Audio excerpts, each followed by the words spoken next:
கள்ள உறவு வைத்துக் கொண்டு பார்ப்பன யாரோட சீமானு கள்ள உறவு வச்சிருக்க பார்ப்பன கடப்பாறை எடுத்து திராவிடத்தை தரைமட்டுவ பண்ணுவோன்னு சொன்னா அதுக்கு என்ன அர்த்தம்? அப்ப நீ யாருடைய கடப்பாறை?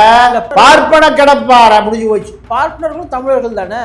பார்ப்பன தமிழர் இருந்தாங்க. தமிழ் 5 லட்சம் பேரை கொள்றான்.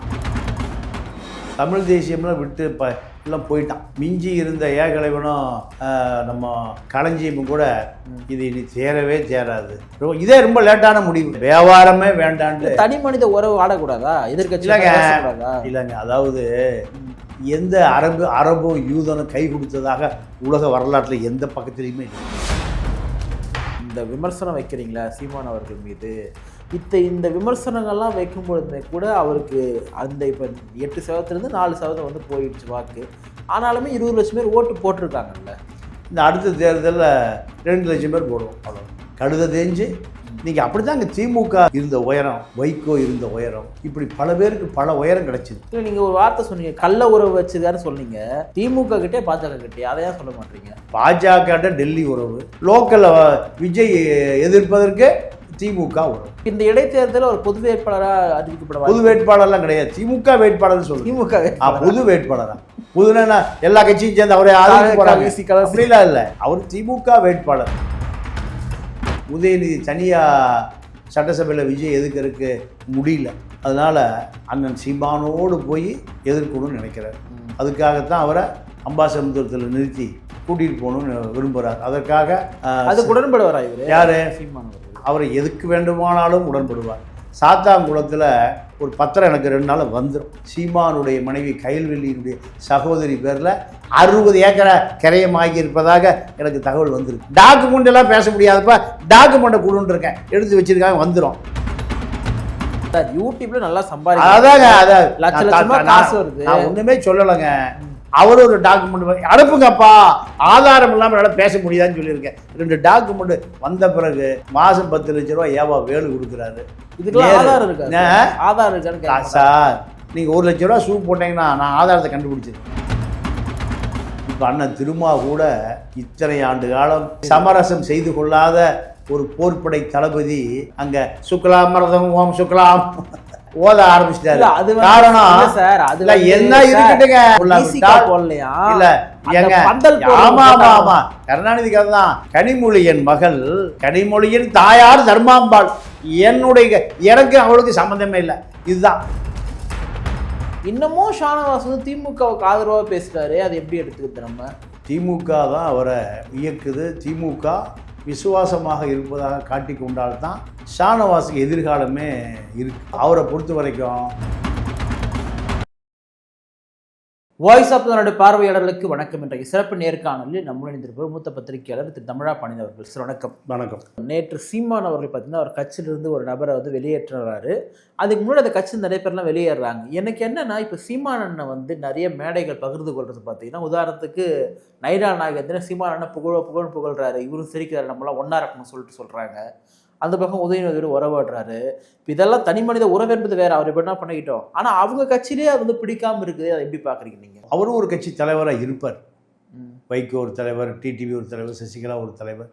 தமிழ் தேசியம்லாம் விட்டு எல்லாம் போயிட்டான். மிஞ்சி இருந்த ஏகலைவனும் நம்ம களஞ்சியமும் கூட இது இனி சேரவே சேராது. இதே ரொம்ப லேட்டான முடிவு. களஞ்சியம் ஏகலைவன் தான் கடைசியாக தூக்கி பிடிச்சாங்க. இப்போ இது இந்த வியாபாரமே வேண்டான்னு தனி மனித உறவு ஆடக்கூடாதா? எதிர்கட்சி இல்லைங்க. அதாவது எந்த அரபும் யூதனும் கை கொடுத்ததாக உலக வரலாற்றில் எந்த பக்கத்துலையுமே இல்லை. ஏன் சார் காங்கிரஸும் பாஜகவும் கட்டி பிடிச்சி காங்கிரஸும் பாஜகவும் கட்டி பிடிச்சி உறவாடுறாங்க? இல்லை இல்லை, அதெல்லாம் அப்படிலாம் எந்த உறவும் இல்லை. அதாவது அதாங்க, அமெரிக்காவும் ரஷ்யாவும், அமெரிக்காவும் சீனாவும் இரண்டும் 2 துருவங்கள். ஆமாம். ஆனால் ட்ரம்ப்பும் ஜி பின்ஜிங்கும் கை கொடுக்கத்தான் செய்வான். ஆனால் அவருடைய கொள்கை அவன் விட்டு கொடுக்க மாட்டான். இவருடைய கொள்கையை விட்டு கொடுக்க மாட்டான். அதுதான் அரசியலே தவிர நீங்க கள்ள உறவு வைத்துக் கொண்டு பார்ப்பன யாரோட சீமானு கள்ள உறவு வச்சிருக்காரு? யார் அது? பார்ப்பன கடப்பாறை எடுத்து திராவிடத்தை தரைமற்ற பண்ணுவோன்னு சொன்னால் அதுக்கு என்ன அர்த்தம்? அப்போ நீ யாருடைய கடப்பார? பார்ப்பன கடப்பார. முடிஞ்சு போச்சு. பார்ப்பனர்களும் தமிழர்கள் தானே. பார்ப்பன தமிழர் இருந்தாங்க. தமிழ் 5 லட்சம் பேரை கொள்றான். இலங்கையில் 5 லட்சம் பேர் மரணம் அடைந்ததுக்கு காரணமே இந்திய பார்ப்பனர்கள் தான். ஏன்னா இந்திய இராணுவம் இல்லாமல் இலங்கை இவ்வளவு பெரிய இருங்க வர்றேன் இவ்வளவு பெரிய வெற்றியை பெற்றிருக்க முடியாது. இலங்கையை சர்வதேச அளவில் இன்றைக்கும் ஐநாவாக இருந்தாலும் சரி, உலகத்தில் எந்த ஜெனோசைடு ஜெனீவாக இருந்தாலும் சரி, இலங்கையை காப்பாற்றுவது இந்தியா.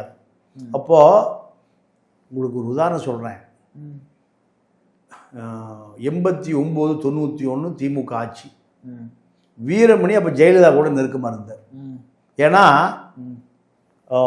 77 எம்ஜிஆர் ஜெயிக்கிறார். 77, 87 வரைக்கும் திமுக எதிரி, அதிமுக ஆதரவாளர் வீரமணி. அந்த காலகட்டத்தில் திமுக ஆட்சிக்கு வருது. திமுக ஆட்சி 2 வருஷம் தான் இருந்து ஆட்சி கவுத்துட்டாங்க. அப்போ ஜெயலலிதாவோட நெருக்கமாகிட்டாரு வீரமணி. 91லேருந்து ஜெயலலிதா கூட தான் ஆதரவாக இருக்கார். அப்போ திமுக ஆட்சியை கவுக்கணும்னு ஜெயலலிதா விரும்புது. வீரமணிகிட்ட அந்த அசைன்மெண்ட் கொடுத்தாச்சு. கும்பகோணத்தில் ஒரு பார்ப்பன ஆசிரமம், சமஸ்கிருத போதனை சொல்லுகிற ஒரு ஆசிரமம்.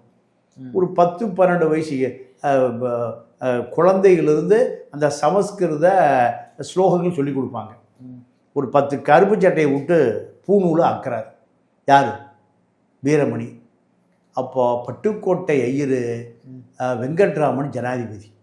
கருணாநிதி கூட கேட்குறாரு, காலையில் உன் ஆட்சியை கவுத்துருவேன். கும்பகோணத்தை எங்கள் வீட்டு பூநூல் அறுக்கிறியா? 5 பூநூலுக்கு இந்த ஆட்சி கவிழ்ப்பு. எதுக்கு? 5 பூநூல் தாங்க அறுத்தாரு. அது கடையில் வாங்கி இப்படி போட்டுக்கலாம். அது என்ன கிடைக்காத பொருள் இல்லை. அதுக்கு ஆட்சி கலைப்பு. யாரு கேட்குறா? பட்டுக்கோட்டை ஐயர் ஜனாதிபதி வெங்கட்ராம தொலைச்சு கருணாநிதி சரண்டர் ஆகி வீரமணிட்ட இன்னும் 5 பூநூல் அத்தினா ஏன் பூநூல் அத்திருவானுங்க? ஏன் பூநூலை அத்திருவானுங்க? பிறகு சொன்னபடி கேடு. என் ட்ரஸ்டையா நோண்டி பார்க்குற யாரு? வீரமணியா? வீரமணி.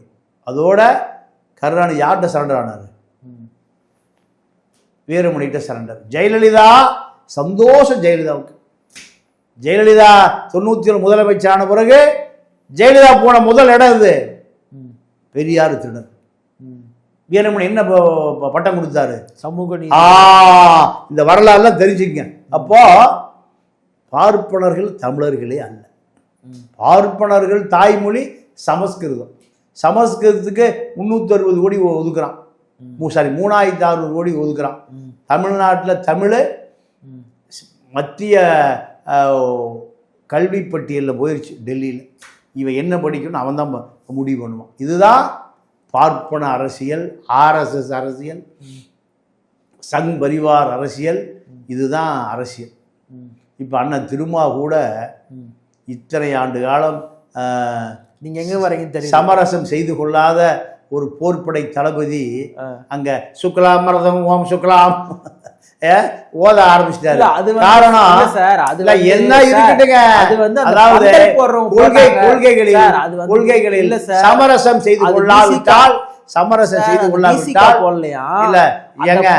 ஆமா ஆமா ஆமா கருணாநிதிக்காக தான் கனிமொழியின் மகள், கனிமொழியின் தாயார் தர்மாம்பாள். எனக்கு அவளுக்கு சம்பந்தமே இல்லை. இதுதான் இந்த விமர்சனம் வைக்கிறீங்களா சீமான் அவர்கள் மீது? இந்த விமர்சனங்கள்லாம் வைக்கும்பொழுதுமே கூட அவருக்கு அந்த இப்போ 8% 4% வந்து போயிடுச்சு வாக்கு. ஆனாலுமே 20 லட்சம் பேர் ஓட்டு போட்டிருக்காங்கல்ல. இந்த அடுத்த தேர்தலில் 2 லட்சம் பேர் போடுவோம். அவ்வளோ கழுத தேஞ்சு.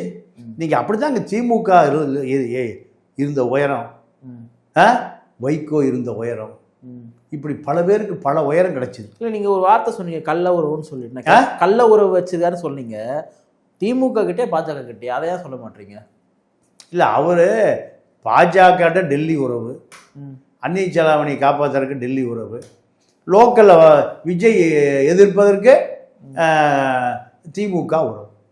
இப்போ இந்த இடைத்தேர்தலில் ஒரு பொது வேட்பாளராக அறிவிக்கப்பட பொது வேட்பாளர்லாம் கிடையாது, திமுக வேட்பாளர்னு சொல்லுங்க. திமுக பொது வேட்பாளரா? புதுனா எல்லா கட்சியும் சேர்ந்து அவரே அப்படிலாம் இல்லை, அவர் திமுக வேட்பாளர். அது நடக்கலாம். ஏன்னா உதயநிதி தனியா சட்டசபையில் விஜய் எதுக்கிறதுக்கு முடியல, அதனால அண்ணன் சீமானோடு போய் எதிர்க்கணும்னு நினைக்கிறார். அதுக்காகத்தான் அவரை அம்பாசமுத்திரத்தில் நிறுத்தி கூட்டிகிட்டு போகணும்னு விரும்புகிறார். அதற்காக அதுக்கு உடன்படுவாரா இவர்? யார்? சீமானவர்கள் இல்லை, அவரை எதுக்கு வேண்டுமானாலும் உடன்படுவார். சாத்தாங்குளத்தில் ஏதோ ஒரு பத்திரம் எனக்கு 2 நாள் வந்துடும். அண்ணன் சீமானுடைய மனைவி கயல்வெளியினுடைய சகோதரி பேரில் 60 ஏக்கரை கிரயமாகி இருப்பதாக எனக்கு தகவல் வந்திருக்கு. டாக்குமெண்ட்டெல்லாம் பேச முடியாதப்ப டாக்குமெண்ட்டை கொடுன்னு இருக்கேன், எடுத்து வச்சுருக்காங்க, வந்துடும். அதே போல் நம்ம சாட்டை தென்காசியில் 18 கோடி ரூபாய்க்கு ஒரு பண்ணை வீடு, எஸ்டேட்டு, இப்போ ஃபார்ம் ஹவுஸு, ரெசார்ட்டு ஒரு வாங்கியிருக்காருன்னு சொன்னாங்க. சார் யூடியூப்ல நல்லா சம்பாதிக்க, அதாங்க காசு வருது. நான் ஒன்றுமே சொல்லலைங்க. அவர் ஒரு டாக்குமெண்ட் அனுப்புங்கப்பா, ஆதாரம் இல்லாமல் என்னால் பேச முடியாதுன்னு சொல்லியிருக்கேன். 2 டாக்குமெண்ட் வந்த பிறகு மாதம் 10 லட்ச ரூபா ஏவா வேலு கொடுக்குறாரு. இதுக்கெல்லாம் ஆதாரம் இருக்கா? ஆதாரம் இருக்கான்னு சார், நீங்கள் 1 லட்ச ரூபா ஷூ போட்டீங்கன்னா நான் ஆதாரத்தை கண்டுபிடிச்சிருவேன். 35 லட்ச ரூபாய்க்கு புது கார் வாங்கினீங்கன்னா உங்களுடைய ஆதாரத்தை நான் கண்டுபிடிச்சிருவேன். குடும்பத்தோட ஐரோப்பா சுற்றுப்பயணம் போனீங்கன்னா ஆதாரத்தை கண்டுபிடிச்சிருவேன். நீங்கள் எப்படி இருந்தீங்க, சாட்டை எப்படி இருந்ததுன்னு எங்களுக்கு தெரியும், சவுக்கு எப்படி இருந்தாலும் எங்களுக்கு தெரியும். நாங்களும் பல கதைகளை பார்த்துட்டு தானே இருக்கோம். உங்களுக்கு ஆதாரமே இல்லை, நாங்கள் டவுன் பஸ்ஸில் தாங்க போயிட்டுருக்கோம். இப்படி சொல்கிற பல தலைவர்களையும் பார்த்தாச்சு. இப்போ நிறைவாக நீங்கள் என்ன சொல்ல வரீங்கன்னா, சீமான் அவர்கள் வந்து பிஜேபியோட திமுகவோடு இருக்கிறான்னு சொல்ல வரீங்களா? நல்ல சார், எனக்கு என்னன்னா, ஒரு மனிதர் எப்படி 2 படகுகள் சவாரி செய்ய முடியும்? 4 படகுல எப்படி சார் முடியும்? இல்லை, அதாவது இங்கே வசூல் அங்கே அதை பாதுகாத்து கொள்வதற்கு ஹவாலாவில் 20 கோடி ரூபா வந்து அந்நிய செலாவணி மோசடி வழக்கு எப்போது வேண்டுமானாலும் பாஜக போடுவோம். போட்டால் நீங்கள் புழலில் தான் இருக்கணும். அது நீங்கள் கருணாநிதியே எம்கே நாராயணன் வரும்போது ஃபைலோடு தான் வருவார். உங்களுக்கு எங்கே சொத்து இருக்குது, எங்கே நிலம் இருக்குது, எங்கே எஸ்டேட் இருக்குது, யார் வருவா? எம்கே நாராயணன், மன்மோகன் சிங்கினுடைய செக்யூரிட்டி அட்வைசர் வருவார். இதே அறிவாலயத்தில் மேலே கலைஞர் டிவி, கீழே அறிவாலயம். கலைஞர் டிவியில் சிபிஐ ரெய்டு நடக்குது, காங்கிரஸ்காரன் கீழே பேச்சுவார்த்தை நடத்துகிறான். இதெல்லாம் பார்த்தோமா இல்லையா? காங்கிரஸ் எத்தனை சீட்டு கேட்டாலும் போடுறான். என் பொண்டாட்டி மட்டும் கைது பண்ணாதீங்க, தயாளமாக கைது செய்யப்படுகிற சூழல் வருது. எத்தனை சீட்டு வேணால் எடுத்துக்க, என் பொண்டாட்டி தூக்கி போட்டீங்கன்னா அங்கேயும் செத்து போயிடுவான். அதனால் தயவுசெய்து வேண்டாம். அதுக்கு பதிலாக தான் கனிமொழி சிறைக்கு போச்சு. பல வரலாறுகளை கடந்து தமிழ்நாடு வந்திருக்கு. இவர் ஷானவாஸ் திமுக வந்து இந்தியா கூட்டணியில் வந்து இல்லாத சூழலில் வந்து இந்தியா கூட்டணியே தமிழ்நாட்டில் வந்து இல்லை, திமுக இல்லாமல் காங்கிரஸால் எதுவுமே பண்ண முடியாது சொல்லிட்டு இன்னமும் ஷானவாஸ் வந்து திமுகவுக்கு ஆதரவாக பேசுகிறாரு. அதை எப்படி எடுத்துக்கிறது? நம்ம திமுக தான் அவரை இப்போ இயக்குது. திமுக விசுவாசமாக இருப்பதாக காட்டி கொண்டால்தான் ஷானவாஸுக்கு எதிர்காலமே இருக்குது. அப்போ அவரை பொறுத்த வரைக்கும் திமுக விசுவாசி தான்.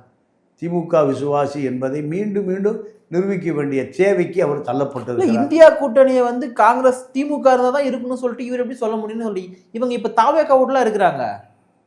இல்லை, கருத்து சொல்கிறதுக்கு எந்த கட்டுப்பாடும் இல்லைன்றீங்க.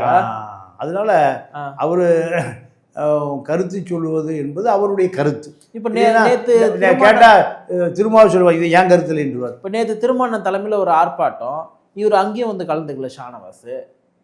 ஏங்க, அது முடிவெடுக்க வேண்டியது அது கட்சி தலைவருங்க. நீங்கள் ஏன் கவலைப்படுறீங்க? நீங்கள் ஏன் அதை கவலைப்படுறீங்க? அது இந்த தலைவருக்கும் அவருக்கும் உண்டான விஷயம் அது.